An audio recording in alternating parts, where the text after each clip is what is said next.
Hello, আসসালামু আলাইকুম সবাইকে। আমি জেসি, কানাডার মন্ট্রিয়াল থেকে। কেমন আছো সবাই?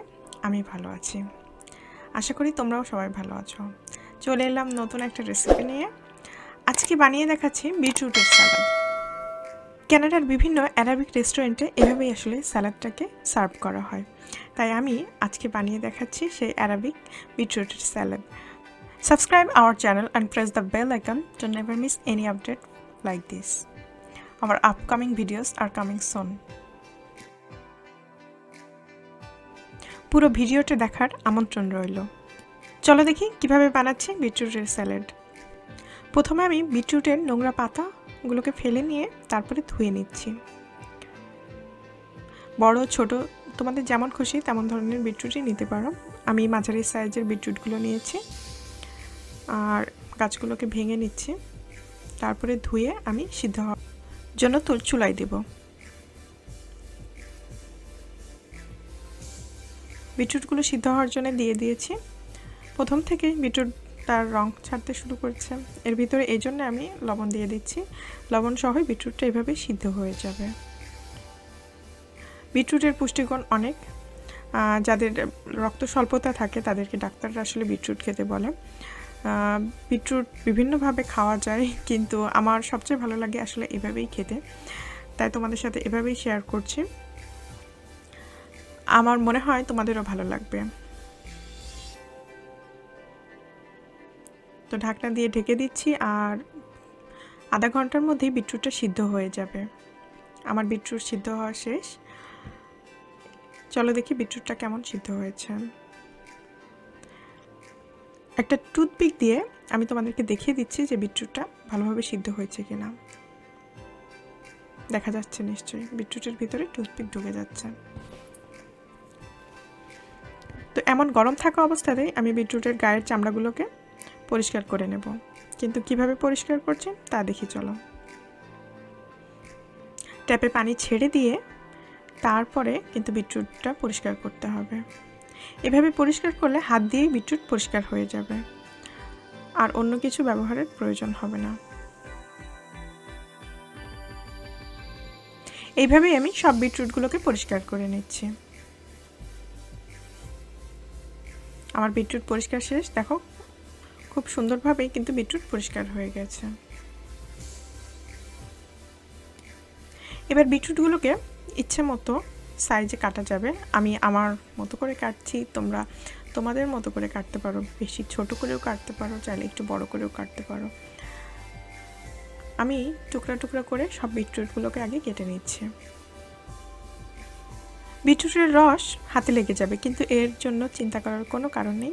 বিটরুটের রস হাতে বেশিক্ষণ থাকে না, আর যদি থেকেও যায় লেবুর রস দিয়ে কিন্তু এটাকে ধুলেই উঠে চলে যাবে, তাই কোনো অসুবিধাই নেই। বিটরুটগুলোকে ছোট ছোট টুকরো করে কেটে নিলাম।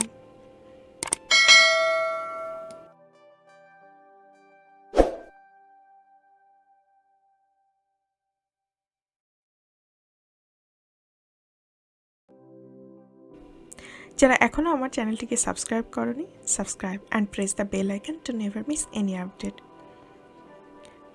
সবাইকে সাথে থাকার জন্য অনেক ধন্যবাদ। দেখতেই পাচ্ছ বিটরুটগুলো কিন্তু এখনও অনেক গরম, ভাপ উঠতেছে। তাই এই অবস্থাতেই কিন্তু আমি স্যালাডটাকে বানাবো, কারণ বেশি ঠান্ডা হয়ে গেলে খেতেও কিন্তু ভালো লাগবে না। একটা বলে নিয়ে নিচ্ছি আমি সব বিটরুটগুলোকে।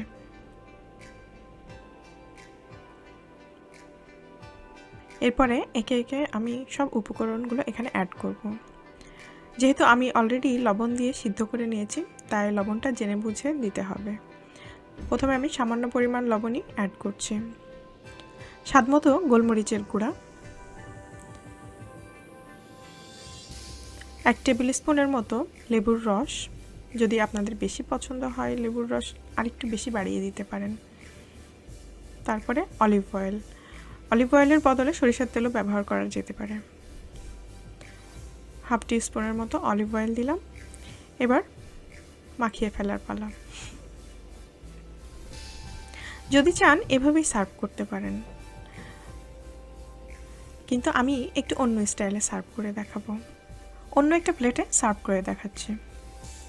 প্রথমে আমি স্যালাডগুলোকে নিয়ে নিচ্ছি প্লেটের ওপরে।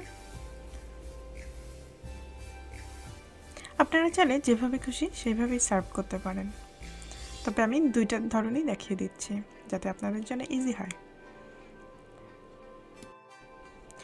এবার আমি উপরে দিয়ে দিচ্ছি ফ্রেশ পনির, ফ্রেশ চিজ বলতে পারেন, বাজারে যেটা খুব সহজেই কিনতে পাওয়া যায় সেটা।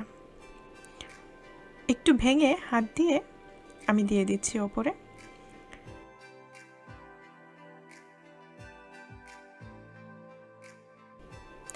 রেসিপিটা কিন্তু আসলেই অসাধারণ দেখতে, আর এর সৌন্দর্য আরেকটু বেড়ে যায় যদি ওপরে দিয়ে দেওয়া যায় স্প্রিং অনিয়ন। আপনি চাইলে ধনেপাতাও ব্যবহার করতে পারেন, স্বাদে তেমন একটা ফারাক হবে না। আমি ব্যবহার করছি স্প্রিং অনিয়ন, সাথে অ্যারাবিক একটা। রেসিপিটি যদি ভালো লেগে থাকে তাহলে অবশ্যই সাবস্ক্রাইব করতে ভুলে যাবেন না। Do subscribe and press the bell icon to never miss any updates like this. Our upcoming videos is coming soon. ধন্যবাদ সবাইকে এতক্ষণ সাথে থাকার জন্য। আশা করি আপনারা সবাই এটা বাসায় ট্রাই করবেন, আর আমাকে অবশ্যই কমেন্টে জানাবেন যে কেমন হয়েছে। যদি কোনো প্রশ্ন থেকে থাকে অবশ্যই প্রশ্ন করতে দ্বিধাবোধ করবেন না। ধন্যবাদ সবাইকে। আল্লাহ হাফেজ।